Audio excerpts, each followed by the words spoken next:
Christmas celebration. கிறிஸ்மஸ்னா என்ன? இயேசு எதற்காக இந்த பூமிக்கு வந்தார்? யாருக்காக வந்தார்? என்ன செய்ய வந்தார்? அவர் வந்ததுனால நமக்கு என்ன கிடைச்சது? இதையெல்லாம் இப்போ நம்மோடு பாஸ்டர் பாபு அவர்கள் நமக்கு விவரித்து சொல்ல போகிறாங்க. நீங்கள் எல்லாரும் அதை அட்டென்டிவாக கவனிக்கணும். ஓகே, நம்ம இப்போ பாஸ்டர் பாபு அவர்களை நம்ம எல்லாரும் கரங்களை தட்டி வரவேற்கலாமா? எல்லாரும்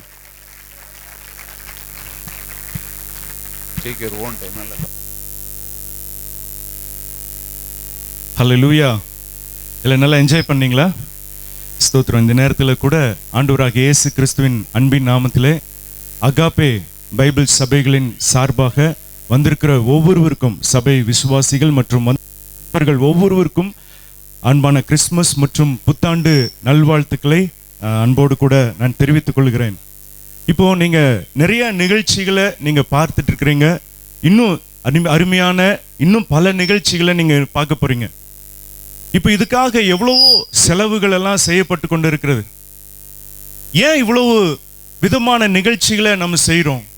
ஏன் இவ்வளவு பிடிப்பட்ட அலங்காரங்களை செய்கிறோம்?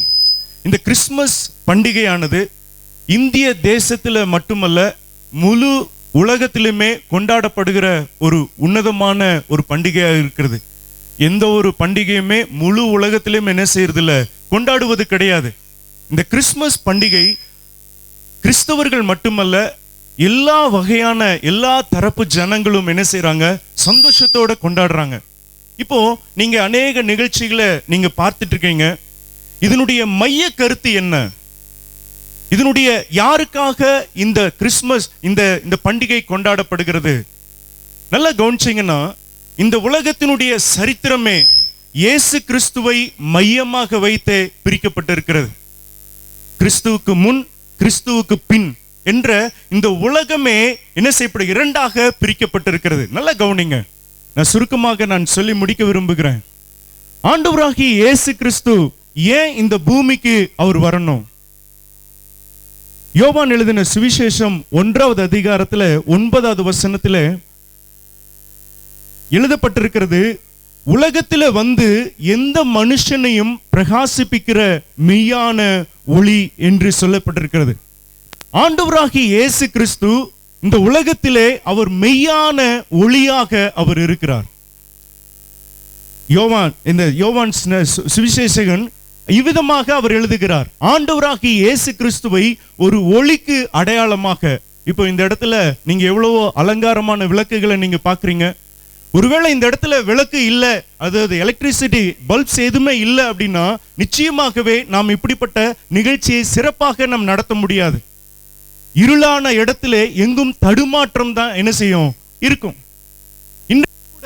ஆண்டவராகிய இயேசு கிறிஸ்து இந்த பூமிக்கு வந்ததற்கு ஒரு பெரிய நோக்கம் என்னவென்று சொன்னால், இருளில் இருக்கிறதான மனித குலத்தை, இருளில் இருக்கிற மனிதர்களை ஒரு வெளிச்சத்தின் அனுபவத்திற்குள்ளாக கொண்டுவதற்காக தான் ஆண்டவராகிய இயேசு கிறிஸ்து இந்த பூமிக்கு அவர் வந்தார். இயேசு கிறிஸ்துவை குறித்து யோவான் எழுதும் போது சொல்லுகிறார், அவர் உலகத்திற்கு வந்த மெய்யான ஒளியாக இருக்கிறார் என்று சொல்லப்பட்டிருக்கிறது. அப்படியானால் எந்தெந்த ஜனங்கள் எல்லாம் இருளான அனுபவத்தில் இருக்கிறார்களோ அவர்களை எல்லாம் வெளிச்சமான ஒரு இடத்திற்கு கொண்டு வருவது. உலகத்திலேயே மிக பிரசித்தமான ஒரு சுவிசேஷகர் டாக்டர் பில்லி கிரஹாம், அவரிடத்துல ஒரு மனிதன் இவ்விதமாய் கேட்டானா, ஆண்டவராகிய இயேசு கிறிஸ்து எதுக்காக இந்த பூமிக்கு மனுஷனா வரணும் அப்படின்னு சொல்லி கேட்டானா. ஆண்டவராகிய தேவன் எதற்காக மனிதனாக இந்த பூமிக்கு வரணும்? இன்னைக்கு நிறைய கேள்விகள் இருக்கிறது. எப்படி ஒரு கடவுள் எப்படி மனுஷனாக இந்த பூமிக்கு வர முடியும் அப்படின்னு கேட்கிறாங்க.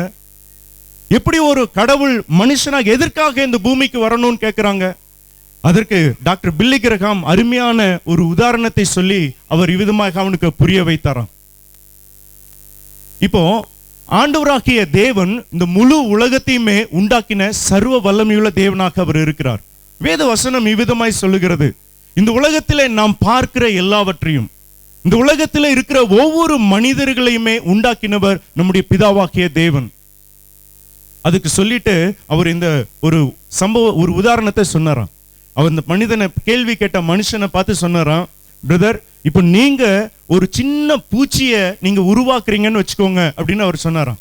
ஓகே, ஒரு சின்ன பூச்சி, கண்ணுக்கு தெரியாத மிக சிறிய அளவுல ஒரு பூச்சியை நீங்களே உருவாக்குறீங்கன்னு வச்சுக்கோங்க.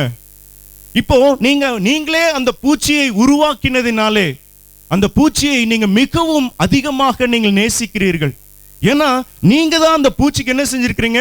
உயிரை கொடுத்திருக்கிறீங்க. அந்த பூச்சிக்கு ஜீவனை கொடுத்தவரே நீங்க தான். இப்போ அந்த பூச்சியை என்ன செய்றீங்க? நீங்க மிக மிக அதிகமாக நீங்க நேசிக்கிறீங்க. இப்போ காலங்கள், நாட்கள் போகிறது. இப்போ அந்த பூச்சி இப்போ தன்னுடைய கிரியேட்டர், தன்னை சிருஷ்டித்தவருடைய கரத்தில் இருந்து அது என்ன செய்யுது? அது நகர்ந்து நகர்ந்து கொஞ்ச தூரத்துல அது போகிறது. அந்த இடத்துல பெரிய ஒரு நெருப்பு எரிந்து கொண்டு இருக்கிறது. நல்லா கவனிங்க. இந்த டாக்டர் பில்லி கிரகாம் அவர்கள் இந்த சம்பவத்தை, இந்த உதாரணத்தை அவர் விவரித்துக் கொண்டே இருக்கிறார். அந்த மனிதனை பார்த்து சொல்றார், நீங்க அன்பாக, நீங்க மிகுந்த உணர்வு பூர்வமாக உருவாக்கப்பட்ட அந்த சிறு பூச்சி இப்ப எங்க போயிட்டு இருக்கு? நெருப்புக்கு நேராக போயிட்டு இருக்கு. நீங்க இப்ப என்ன செய்ய போறீங்க? ஏன்னா நீங்க தான் அந்த பூச்சியை உருவாக்குனீங்க, நீங்க தான் அந்த பூச்சிக்கு ஜீவனை கொடுத்தீங்க. இப்போ அதை காப்பாற்ற வேண்டிய பொறுப்பு உங்க கையில தான் இருக்குது. அப்போ கண்டினியூ பண்ணார் டாக்டர் பில்லி கிரகாம், கண்டினியூ பண்ணார். என்ன அப்படின்னா, இப்போ அந்த கிரியேட்டர், அதை உருவாக்கினவர் என்ன செய்கிறார்? அந்த பூச்சியை எவ்விதமாவது தடுத்து நிறுத்த வேண்டும். அழிவிலிருந்து, நெருப்புக்கு நேராக அழிவிலிருந்து அந்த பூச்சியை தடுத்து நிறுத்தணும் அப்படின்றதுக்காக அவர் என்ன செய்கிறாராம்? அந்த கையை வச்சு மறைச்சா கூட அந்த பூச்சி என்ன செய்யல, அது தாண்டி போயிருது. இல்ல கொஞ்சம் ஃபோர்ஸ் பண்ணா அந்த பூச்சி நசுங்கி செத்து விடுறதுக்கு வாய்ப்பு இருக்கு. அல்லது அது போகாத, அந்த இடத்துக்கு போகாத அப்படின்னு சொன்னா கூட அந்த பூச்சியினால அதனுடைய முடியல. இப்போ டாக்டர் பில்லி கிரகாம் அவர்கள் தன்னுடைய அந்த உதாரணத்தை அவர் தொடர்கிறார். என்ன அப்படின்னா, எதற்கும் கட்டுப்படாத அந்த பூச்சி, அதற்கு எவ்விதமாவது காப்பாற்ற வேண்டிய சூழ்நிலையில அந்த சிருஷ்டிகர் இருக்கிறபடினாலே இப்ப சொல்லுகிறார், அந்த பூச்சியாகவே என்ன செய்ய, இன்னொரு பூச்சியாகவே அந்த படைத்தவர் மாறி அந்த பூச்சியின் இடத்துல போய் என்ன சொல்லணும்? நீ அங்க போகாத, அந்த இடத்துக்கு போனா நெருப்பு இருக்குது, நீ நிச்சயமாய் அழி சொல்லி அந்த பூச்சிக்கு ஒரு எச்சரிப்பு கொடுப்பதற்காக அந்த பூச்சியை உருவாக்கினவரே இப்ப என்ன செய்கிறார்? இன்னொரு பூச்சியாக அவர் மாறுகிறார். நான் சொல்றது உங்களுக்கு நல்லா புரிஞ்சிருக்கும்னு நினைக்கிறேன். தேவன் செஞ்சது காரியம் அதுதான். வேத வசனம் சொல்லுகிறது, நம்மை உண்டாக்கினவர் ஆண்டவராகிய தேவன். இந்த உலகத்தில் இருக்கிற ஒவ்வொரு ஜனங்களையுமே சிருஷ்டித்தவர் ஆண்டவராகிய தேவன். இந்த ஜனங்கள் எல்லாம் பாவ சூழ்நிலை, பாவத்திலே அவர்கள் போய்கொண்டு, பாவத்துக்கு அழிவுக்கு நேராக போய்கொண்டு இருக்கும் போது நம்ம எல்லாம் படைத்த அந்த சிருஷ்டி கர்த்தா ஆண்டவராகிய தேவன் அவர் என்ன செய்கிறார்? நம்மை நேசித்தபடினாலே நம்மை திருப்பி வெளிச்சத்திற்கு கொண்டு வர விரும்புகிறார். இருளிலே கஷ்டப்படுகிற அந்த ஜனங்களை வெளிச்சத்திற்கு கொண்டு வரும்படியாக ஆண்டவர் விரும்புகிறார். அதனாலதான் ஆண்டவர் எவ்வளவோ காரியங்கள் மூலமாக தன்னை வெளிப்படுத்தின போதிலும் ஜனங்களால் என்ன செய்ய முடியல? புரிந்து கொள்ள முடியல. ஆண்டவருடைய மீட்பின் செய்தியை புரிந்து கொள்ள முடியவில்லை. அதனால வேத வசனம் சொல்லுகிறது, காலம் நிறைவேறின போது ஸ்திரீகளினிடத்திலே பிறந்தவர். பாருங்க, நம்மை மீட்கும்படியாக, மனிதர்களாகிய நம்மை மீட்கும்படியாக ஆண்டவராகிய தேவன் வானத்தையும் பூமியும் சிருஷ்டித்த அண்ட சராசரங்களை உருவாக்கின ஆண்டவராகிய தேவன் அவரே செய்தார். மனிதனாக இந்த பூமிக்கு அவர் வந்தார். அருமையான தேவனுடைய பிள்ளைகளை, என்னை கேட்டுக்கொண்டிருக்கிற அருமையான நண்பர்களே, நீங்க இந்த நிகழ்ச்சிகளை நீங்க எந்தெந்த இடத்துல இருந்து நீங்க பார்த்து கொண்டு இருக்கிறீங்க, ஒரு உண்மையான சத்தியத்தை நான் சொல்ல விரும்புகிறேன். இன்றைக்கு இருளில் இருக்கிற ஜனங்கள், இருள் என்று சொல்லும் போது மனிதனுடைய வாழ்க்கையில இன்றைக்கு சமாதானம் இல்லாமல் சந்தோஷத்தை தேடி அலைகிறதான எவ்வளவோ ஜனங்களை நம்ம பார்க்க முடியும். கொஞ்சம் ஒரு விதத்துல கூட மனதில் நிம்மதி இல்லாமல் அதாவது மனதில் சமாதானம் இல்லாமல் கஷ்டப்படுகிற எத்தனையோ ஜனங்கள், ஆயிரக்கணக்கான ஜனங்கள் இந்த உலகத்தில் இருக்கிறாங்க. அருமையான தேவனுடைய பிள்ளைகளை, ஒருவேளை நீங்க அப்படிப்பட்ட சூழ்நிலையில ஒருவேளை நீங்க இருக்கலாம். என்னுடைய வாழ்க்கை இருளாக இருக்கிறது என்று சொல்லுகிற ஒரு சூழ்நிலையில கூட நீங்க இருக்கலாம். வேத வசனம் இவ்விதமாய் சொல்லுகிறது, ஆண்டவர் வெளிச்சத்திற்கு கொண்டு வரும்படியாக ஆண்டவர் விரும்புகிறார். இந்த உலகத்துல எப்படிப்பட்ட நிலைமையில இருந்தாலும் சரி, எப்படிப்பட்ட கஷ்டமான நிலைமையில இருந்தாலும் சரி, வேதனையான நிலைமையில இருந்தாலும் சரி, ஆண்டவராகிய தேவன் இருளில் இருக்கிற ஜனங்களை வெளிச்சத்தின் இடத்திற்கு கொண்டு வரும்படியாக ஆண்டவர் விரும்புகிறார். இது அந்த ஆனந்த பாக்கியத்தை, அந்த சந்தோஷத்தை பெற்றுக்கொள்வது மிக மிக ஒரு எளிமையான காரியம். அதே யோவான் எழுதின சுவிசேஷம் 1வது அதிகாரம் 12வது வசனத்திலே நாம் வாசிக்கிறோம், அவருடைய நாமத்தின் மேல் விசுவாசம் உள்ளவர்களாய் அவரை ஏற்றுக்கொண்டவர்கள் எத்தனை பேர்களோ அத்தனை பேர்களும் தேவனுடைய பிள்ளைகளாக்கும்படிக்கு ஆண்டவர் அதிகாரம் கொடுத்தார் என்று நம் வேதத்தில் வாசிக்கிறோம். அருமையான தேவனுடைய பிள்ளைகளே, இந்த ஆண்டவராகிய இயேசு கிறிஸ்து எனக்காக என்னை மீட்கும்படி வந்தார் என்று சொல்லி அப்படிப்பட்ட அந்த சத்தியத்தை நீங்கள் உங்களுடைய இருதயத்திலே நீங்கள் விசுவாசிப்பீர்களானால் ஆண்டவர் இருளான சூழ்நிலையிலிருந்து வெளிச்சமான ஒரு இடத்துக்கு ஆண்டவர் உங்களை கொண்டு வருவார். உங்களுடைய வாழ்க்கை இருளான நிலைமையில வேதனையோடு கண்ணீரோடு ஒருவேளை நீங்கள் இருப்பீர்களானால் ஆண்டவர் உங்கள் வாழ்க்கையிலே ஒரு விடுதலை கொடுக்க அவர் வல்லமையுள்ள தேவனாக இருக்கிறார்.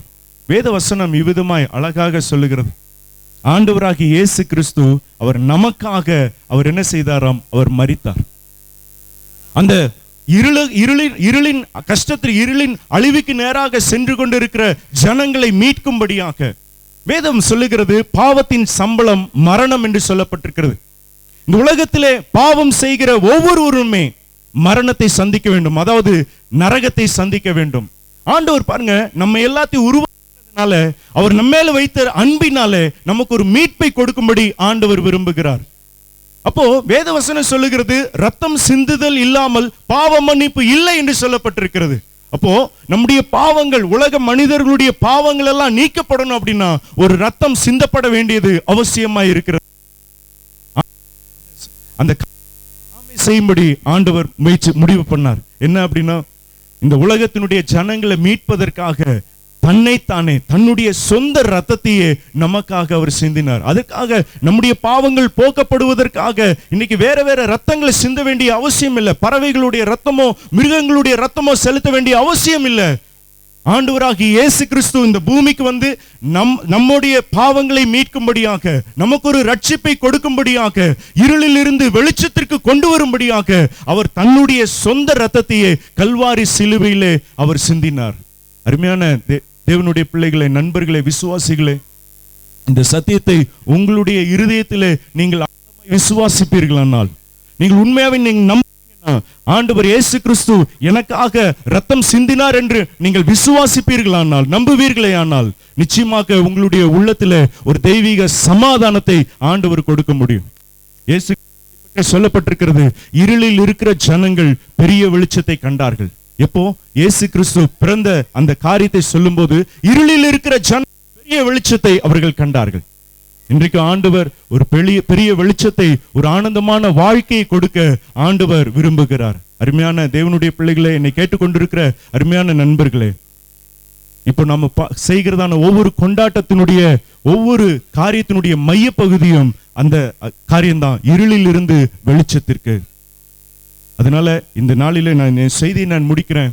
ஆண்டவராகிய இயேசு கிறிஸ்து நமக்காக இந்த பூமிக்கு வந்தார். நம்மை ரட்சிக்கும்படியாக, நம்மேல் அன்பு செலுத்தினபடினாலே ஆண்டவர் இந்த பூமிக்கு அவர் கடந்து வந்தார். வந்தது மட்டுமல்ல, அவர் நமக்காக நம்முடைய பாவங்களை அவர் ஏற்றுக்கொண்டு நம்மை விடுதலையாக்கும்படியாக அவர் தம்முடைய சொந்த ரத்தத்தை கல்வாரி சிலுவையிலே அவர் நமக்காக சிந்தி ஜீவனை கொடுத்தார். ஜீவனை கொடுத்தது மட்டுமல்ல, 3ஆம் நாளிலே அவர் உயிரோடு கூட எழுந்தார். காரணம், அவர் சர்வ வல்லமையுள்ள தேவன். ஆமென். இன்றைக்கு ஆண்டவர் இன்றைக்கும் அவர் உயிரோடு கூட இருக்கிறார். நீங்க எந்த இடத்திலிருந்து இயேசு கிறிஸ்துவை நோக்கி நீங்க கூப்பிட்டாலும், இயேசுவே என்னை ரட்சியும், என்னை காப்பாற்றும், எனக்கு உதவி செய்யும் என்று சொல்லி நீங்கள் மனதில் கூட நீங்க ஜெபித்தீங்கன்னா ஆண்டவர் அந்த சத்தத்தை கேட்க உண்மையுள்ள தேவனாக அவர் இருக்கிறார். நீங்க உங்க வாழ்க்கையில கஷ்டம் வரும்போது, பிரச்சனை வரும்போதெல்லாம் நீங்க அந்த கடவுளை நோக்கி நீங்க கும்பிட்டு பாருங்க. ஏசப்பாவை நோக்கி நீங்க கூப்பிட்டு பாருங்க, ஏசப்பா நான் இந்த சூழ்நிலையில் இருக்கிறேன், எனக்கு உதவி செய்யுன்னு சொல்லி நீங்க கேட்டு பாருங்க. நிச்சயமா ஆண்டவர் உங்க வாழ்க்கையில ஒரு பெரிய வெளிச்சத்தை தருவார். ஒவ்வொருவருக்கும் அன்பான கிறிஸ்துமஸ் மற்றும் புத்தாண்டு நல்வாழ்த்துக்களை கூறி இந்த செய்தி நான் முடிக்கிறேன். ஆமென்.